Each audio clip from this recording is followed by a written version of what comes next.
चलो ध्यान से देखना।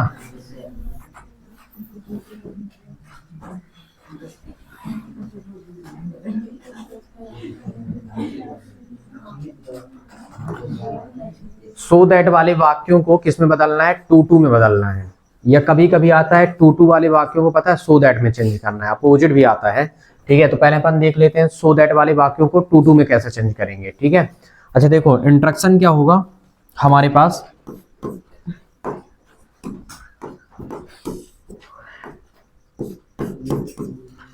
क्या रहेगा? सो दैट वाला हमारे पास एक सेंटेंस रहेगा। क्या रहेगा? सो दैट वाला हमारे पास एक सेंटेंस रहेगा। ठीक है, आप ये कह सकते हो यहाँ पे इंस्ट्रक्शन में सो दैट वाला सेंटेंस होगा।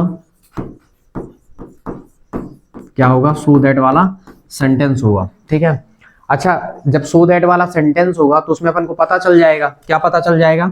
ये पता चलेगा कि उसमें दो सेंटेंस है, दो प्रकार के वाक्य हैं। ठीक है, एक कुल मिला के पहला खंड होगा और दैट के बाद दूसरा खंड होगा। ठीक है, पहले खंड में सो की जगह पे टू लिखना है, ये वाला TOO लिखना है। ठीक है, इंस्ट्रक्शन सुनना मैं क्या कह रहा हूं। ठीक है, पहले खंड में सो की जगह TOO लिखना है। क्या लिखना है? टू लिखना है। ठीक है, पहले खंड में सो की जगह में क्या लिख देना है? टू लिखना है। और दूसरे खंड में, ठीक ना, दूसरा जो खंड है दैट से पता चलता है कि दूसरा खंड है। अभी इससे पहले अपन सो दैट का भी प्रयोग देख चुके हैं, तो उसमें पता चले कि दैट से लेकर के क्या है? दूसरा खंड है। दूसरे खंड के, ठीक ना, मेन वर्ब को, दूसरे खंड के मेन वर्ब को इन्फिनिटिव बनाना है। इन्फिनिटिव का मतलब होता है कि टू लगा के सीधे सीधे मेन वर्ब लिख देना और कुछ नहीं लिखना है। समझ गए हम क्या बोले? सीधे क्या करना है? टू लगाना है और मेन वर्ब लिखना है। मतलब कुल मिलाकर के दूसरे सेंटेंस मतलब दूसरे खंड से दैट और दूसरे खंड से सबको हटाना है। ठीक है, और सिर्फ मेन वर्ब लेके वर्ब से पहले टू लगाना है। ठीक है, तो आप लिख सकते हो यहाँ पे दूसरे खंड से सब क्या करना है? सबको हटाना है। ठीक है, दूसरे खंड से क्या करना है? सबको हटाना है। ठीक है, और मेन वर्ब के पहले टू लगाना है। और मेन वर्ब के पहले TOO लगाकर लिखना है। क्या करना है? मेन वर्ब लगाकर टू लिखना है। मतलब सॉरी, मेन वर्ब के पहले टू लगाकर लिखना है। ठीक है, अब देखो एक एग्जांपल भी ले लेते हैं। इससे पहले वाला जो अपन लिए थे ना, देखना तो वहां समझ में आ जाएगा आपको। Example, the old man is so weak that, यहां से दूसरा खंड चालू हो गया ना, that he can not walk. ठीक, अब देखो इतना तो पहचानते बनना चाहिए। मैंने क्या कहा? ये पहला खंड हुआ, यहां से ये पूरा दैट से पहले वाला पूरा पहला खंड है। तो ये जब चेंज होगा ना तो ऐसे चेंज होगा।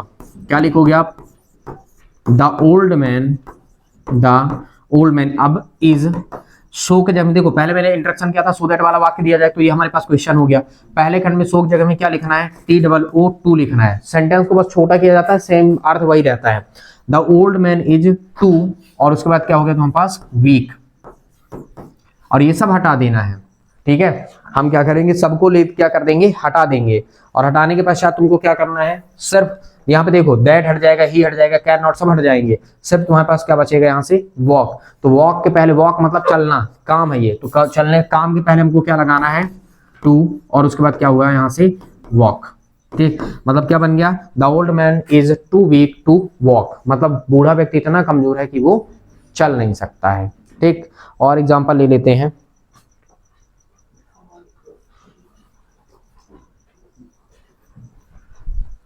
एक सेकेंड, एग्जांपल लेते हैं। ही इज सो डल। ठीक, ही इज सो डल, डल का मतलब तुम्हारे पास मतलब डल होते हैं ना, जो लेजी टाइप के व्यक्ति होते हैं, काम हम नहीं कर सकते हैं, ठीक ना, कमजोर कह सकते हो आप, ठीक ना, ऐसे व्यक्ति। He is so dull that he can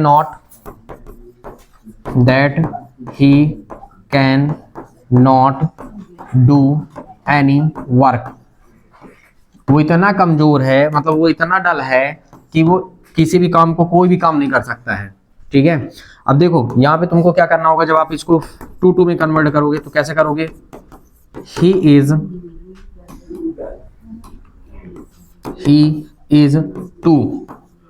to डल, ठीक। अब ये सब हट जाएंगे, ठीक ना। देखो काम क्या, डू एनी वर्क, वो एक भी काम नहीं कर सकता। हेल्पिंग वर्ब के बाद बचा हुआ सब लिखना है, ठीक है। मतलब ये सब हट गया तुम्हारा, इसके जब क्या आ गया टू, और उसके बाद क्या हो गया, do any work, do any work.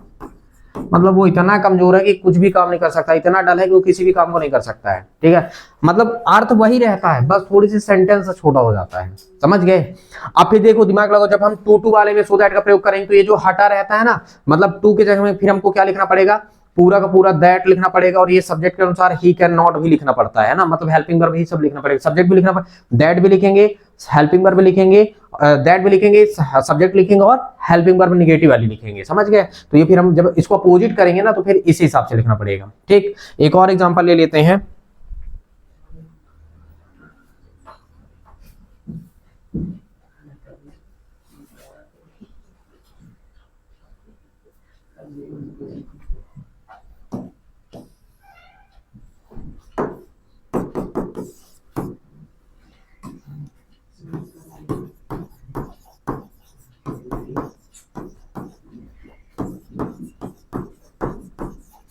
He walks so slowly, वो इतना स्लोली, मतलब इतना धीमे चलती है, that he cannot, sorry, that she cannot